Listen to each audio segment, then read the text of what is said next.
श्री गणेश दत्त गुरुभ्यो नमः. अखंडमंडलाकारं व्याप्तं येन चराचरं तत्पदं दर्शितं येन तस्मै श्री गुरुवे नमः.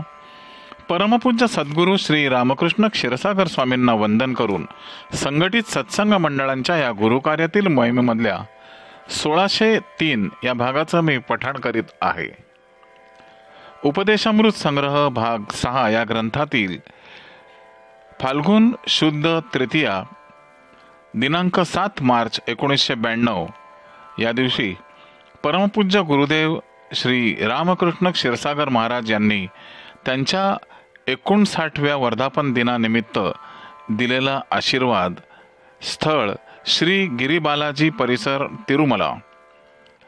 या आशीर्वादात अखेरच्या पर्वात परमपूज्य सद्गुरू पुढे म्हणतात की औरंगाबाद सत्संग मंडळाने केलेला जन्मोत्सव अतिशय महत्त्वाचा आहे. या सर्वांना मी माझ्याकडनं धन्यवाद देत आहे. स्त्री पुरुषांना आशीर्वाद आहेतच, यात शंकाच नाही, पण प्रत्येकाला धर्म सांभाळण्याची इच्छा होऊ द्या अशी भगवंताजवळ प्रार्थना करतो. आपली परंपरा अधिक कशी टिकेल, आपल्या परंपरेचा आनंद कसा मिळेल, मी तुमच्यावर कितीही रागवलो तरी तुम्ही कोणीही माझ्यावर रागवू नका. क्रुद्धंत ना परिक्रुद्धे हा संन्याशांना नियम आहे की तुझ्यावर कोणी रागवलं तरी तू त्याच्यावर रागवू नकोस. तुम्ही काही संन्याशी नाही, संन्याशी मी आहे, पण त्याचा अर्थ आपण असा घ्यायचा, कारण शेवटी मनुष्य देह धारण केलेला आहे, त्याला कुठेतरी कंटाळा येतो. काही वेळेला असं घडतं की दर्शनार्थी आलेले असतात, मी त्यांच्याशी बोललेलो नसतो, त्यांच्याकडे पाहिलेलंही नसतं. मग तिथून पुढं त्यांची जी चक्र सुरू होतात की काहीतरी चुकलंय, तुमचंच चुकलेलं असतं, माझं काही चुकलेलं नसतं. तेव्हा आपण या क्षेत्रामध्ये येऊन असे उत्सव साजरे करतो. माझी अशी कल्पना आहे की भगवंताचेच लक्षण आहे, त्यांनीच तुम्हाला एवढ्या लोकांना बुद्धी दिली, इथं आणलं आणि त्याच्यासहित माझं दर्शन तुम्हाला दिलं. हे खरोखरच आश्चर्यकारक आहे. गेल्या वेळेला मी गंगेवर स्नान करून तुम्हाला पवित्र करून घेतलं आणि या वेळेला श्री चरणांचं दर्शन घेऊन दिलं. पुढच्या वेळेचं मी आत्ताच काही सांगत नाही. पुढच्या वर्षीही मला काहीतरी बोलावं लागणार आहे, तेव्हा ही त्याची कृपा आहे. आपण गंगा स्नान करतो काय, पवित्र होतो काय, अशा क्षेत्रामध्ये येऊन श्री चरणांचा आपल्याला लाभ होतो काय, हा सगळा जर आपण विचार केला तर ही आपली मानवी शक्ती नसून ही भगवंताचीच शक्ती आहे आणि बुद्धी पण त्यांचीच आहे.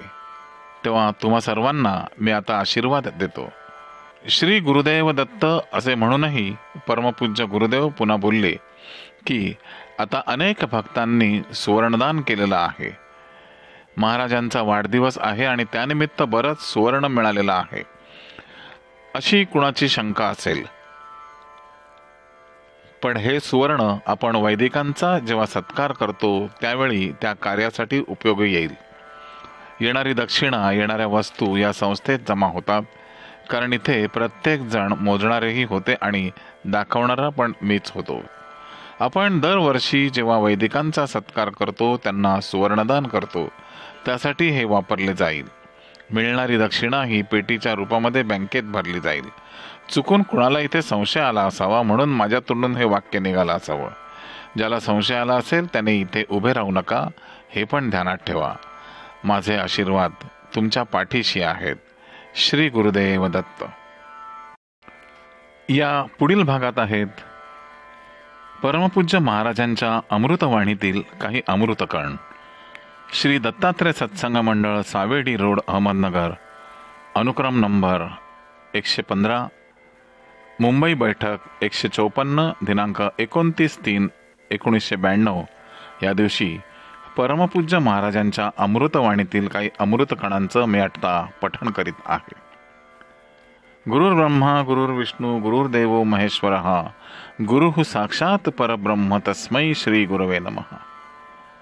पुढील प्रश्न आहे, मीठ व गूळ ह्याचा रोजच्या जीवनात काय उपयोग? परमपूज्य महाराजांनी खुलासा केला की आपल्या पूर्वजांनी अति खोल विचार करून ह्याचा रोजच्या जीवनात उपयोग केलेला आहे. तो योग्य आहे. रोजच्या जेवणात या दोघांचा वापर केलेला आहे. सोबत आरोग्याचाही विचार केलेला आहे.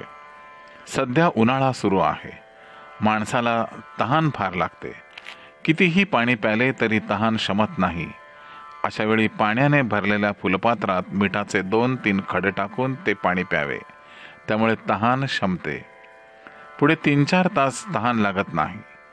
गुळाचाही तसाच उपयोग आहे. पूर्वी खेड्यात बाहेरून उन्हातानातून आल्यानंतर अगोदर गुळाचा खडा व पाणी प्यायला देत.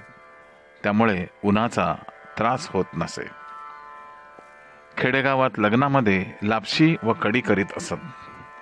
लापशीत गुळाचा वापर केलेला असे. गुळ हा पित्त शमन करणारा आहे व कढी थंड आहे.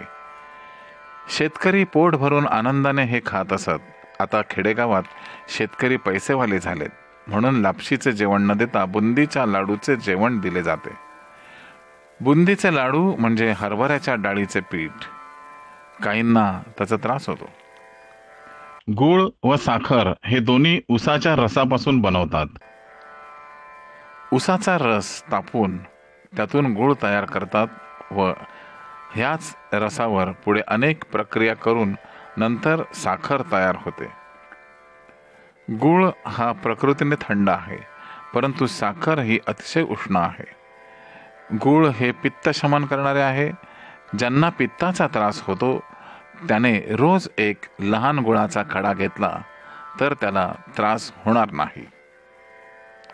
पुढील प्रश्न आहे, भगवंत भक्तावर नकळत कृपा कशी करतो?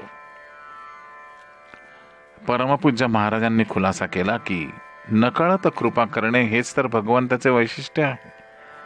कौरव पांडवाचे महान धर्मयुद्ध चालू होते. नियमाप्रमाणे संध्याकाळी सूर्यास्तानंतर लढाई थांबत असे. भगवान श्रीकृष्णाने अर्जुनाच्या रथाचे सारथ्य केले. रोज संध्याकाळी युद्ध संपल्यानंतर अगोदर भगवान श्रीकृष्ण उतरत व नंतर अर्जुनाला उतरायला सांगत असत. शेवटच्या दिवशी पांडवांनी विजय प्राप्त केल्यानंतर संध्याकाळी अगोदर अर्जुनाला उतरायला सांगितले.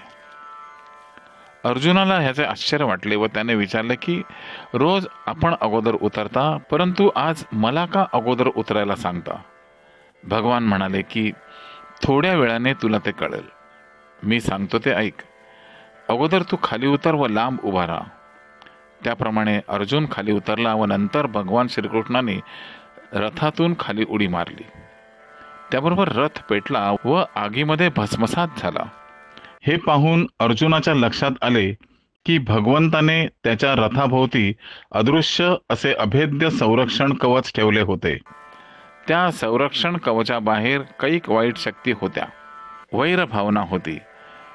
भगवंतानी रथातून उडी मारल्याबरोबर संरक्षण शक्ती संपली व स्फोट झाला व रथ जळला. भगवंताने अर्जुनाचे सारथ्य पत्करले होते, म्हणजे अर्जुनाला व्यवस्थित वाचवित होते. कुठेही कधीही कोणाचेही बाण किंवा शक्ती त्याला लागू दिली नव्हती. ही नकळत केलेली कृपा अर्जुनाच्या लक्षात आल्यानंतर अर्जुन भगवान श्रीकृष्णाचे पाया पडला व म्हणाला, देवा, तूच माझा खरा सखा होय. हे आज मला पटले. ह्याला खरे भक्ताचे रक्षण म्हणतात. श्री गुरुदेव दत्त. गुरुबंधू आणि भगिनीनो, या अमृतकणाच्या पुढील भागासाठी पुन्हा भेटूया उद्या सकाळी 6 वाजता. आजचे हे अमृतकण पठण परमपूज्य सद्गुरूंच्या चरणी सादर अर्पण. श्री गुरुदेव दत्त.